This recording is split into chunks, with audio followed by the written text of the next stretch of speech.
Hey, what's going on, everybody? So, real quick, we are going to talk about Francis Ngannou versus Anthony Joshua in their boxing match last night.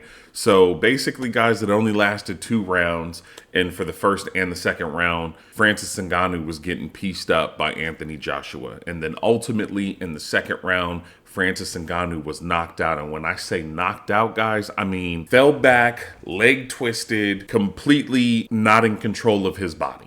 Okay, like he got knocked out. I'm not gonna lie, guys, this was extremely impressive because Francis Ngannou, from what we've seen in the past, has a really good chin. You know, he's been hit by Stipe and various others, and he's been able to withstand their power, you know, some really tough guys. So Anthony Joshua must have some serious power behind him. Maybe Francis Ngannou felt confident because Anthony Joshua has lost a couple of times in boxing. I know he's lost to the Hispanic gentleman, and I think he lost to another UK gentleman. So maybe Francis Ngannou just felt like, oh, well, he's been beaten before, even though it's speculated that he has tremendous power. He's never seen the likes of me. But unfortunately, Francis Ngannou had it twisted, and it's actually the other way around. I've never seen Francis Ngannou be beat like that. I mean, obviously, Stipe Miocic had beat Francis Ngannou in their first fight, but it was by decision. You know, Francis Ngannou really dug deep, but against Anthony Joshua, he didn't even have a chance to dig deep, bro. That's how nasty Anthony Joshua fucking knocked him out, bro. He really did. It was impressive, but scary at the same time. Now, I want to say this, man.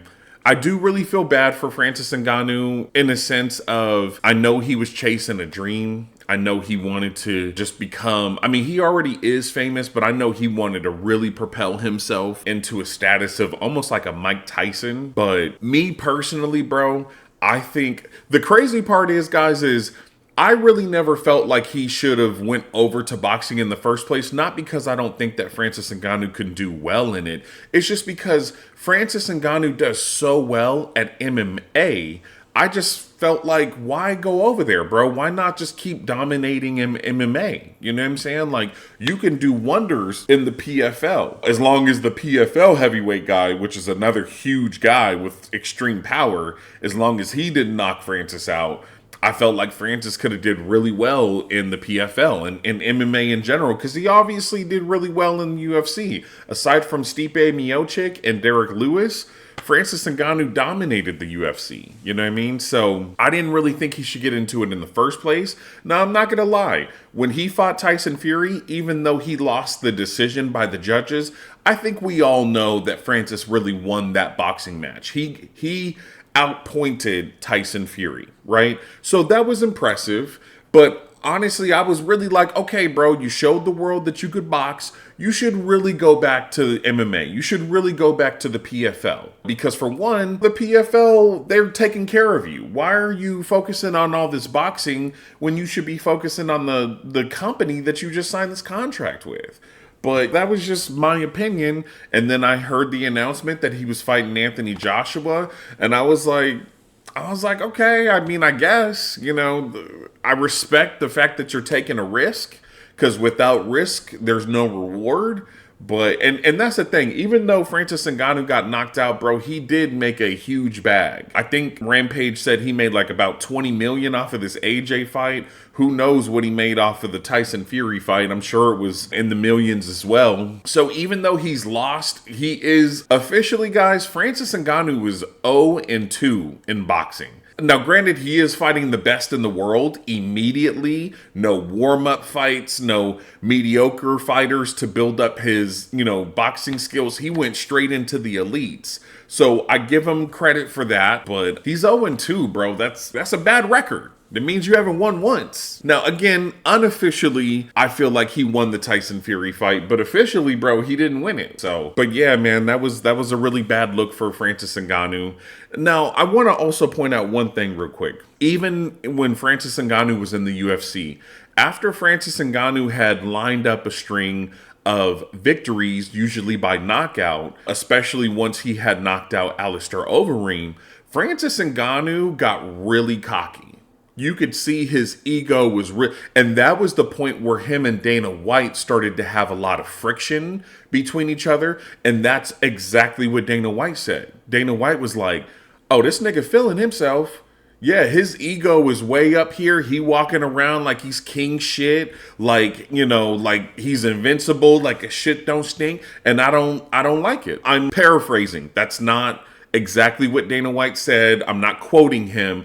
I'm paraphrasing how Dana White described his dislike for Francis Ngannou and his behavior. And honestly, I could see it, bro. Francis Ngannou was making a nice little bag and he was feeling himself from knocking out all these people, and you could tell his ego was getting up there. And I don't like that, bro. So he was getting cocky in there, and then that's when he lost to Stipe Miocic and Derek Lewis, and he got humble again. He started being more respectful and things like that. And it was like, that's kind of sad, bro, that you had to lose a couple of times for you to come back down to earth and realize that you're just human, that you can lose too. And that was kind of a bad look for him. And, you know, so he was humble for a while and stuff, and everybody was liking Francis Ngannou again.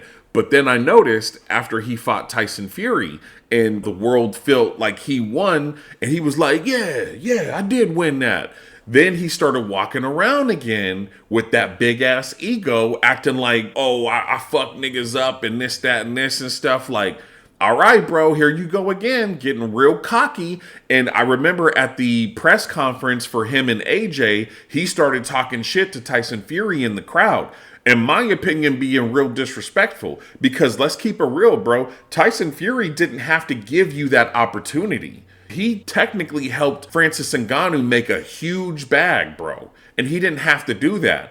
But because you feeling yourself, you want to talk shit to him in the crowd and, oh yeah, you better, man, boxing protects you and you better stay away from MMA because without boxing, you can't fuck with me. All right, nigga, you talking a lot of shit, bro. And I said it in my little post and shit. AJ might give you a piece of humble pie. You keep acting like this. Hey, I feel like I called it, bro.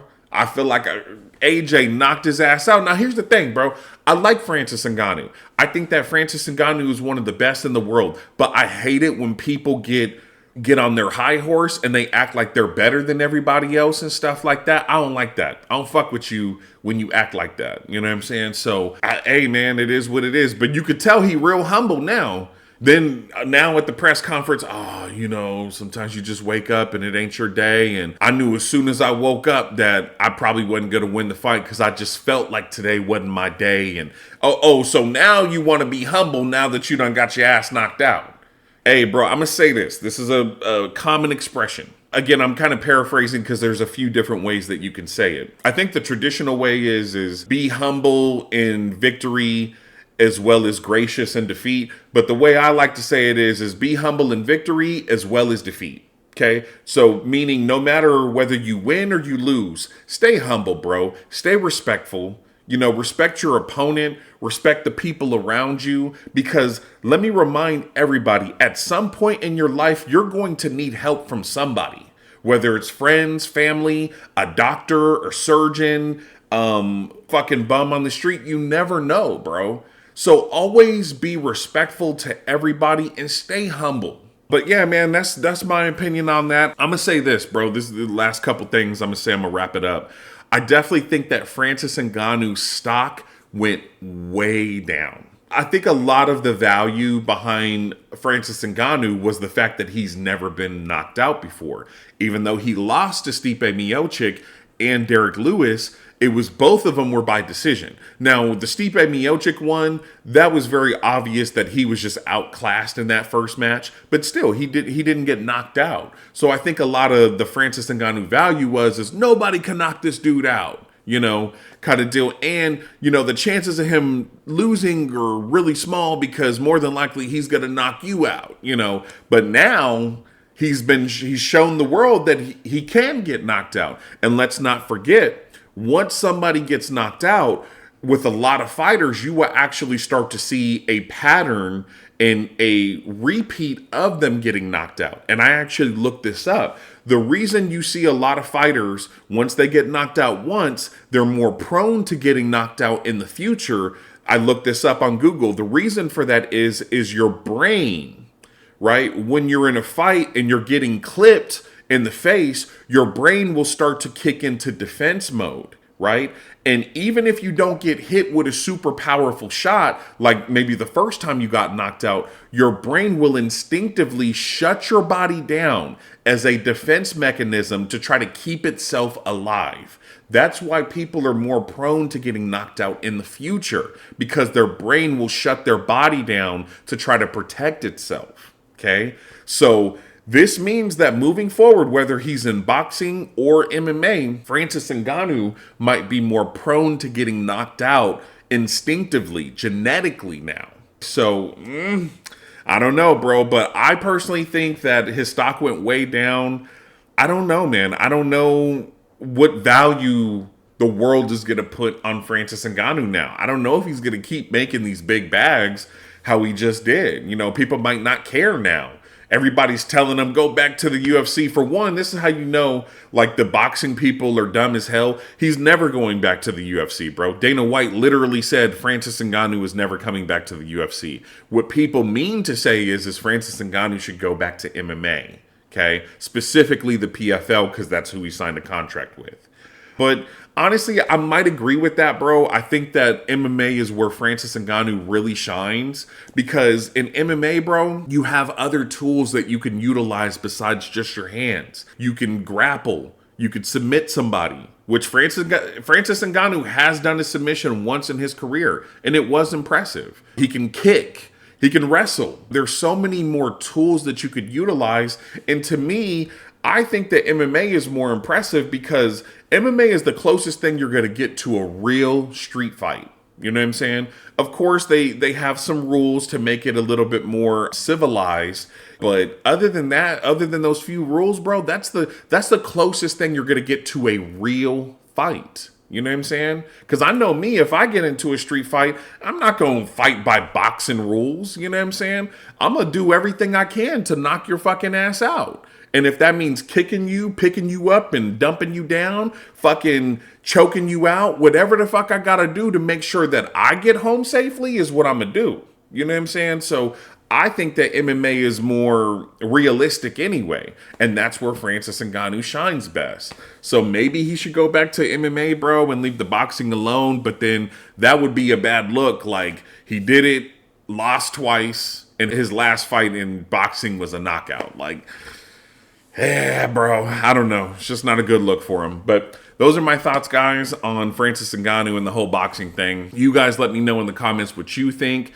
If you like videos like this, hit like. And if you want to see more like this, hit subscribe. All right, guys, I will see you later. Bye.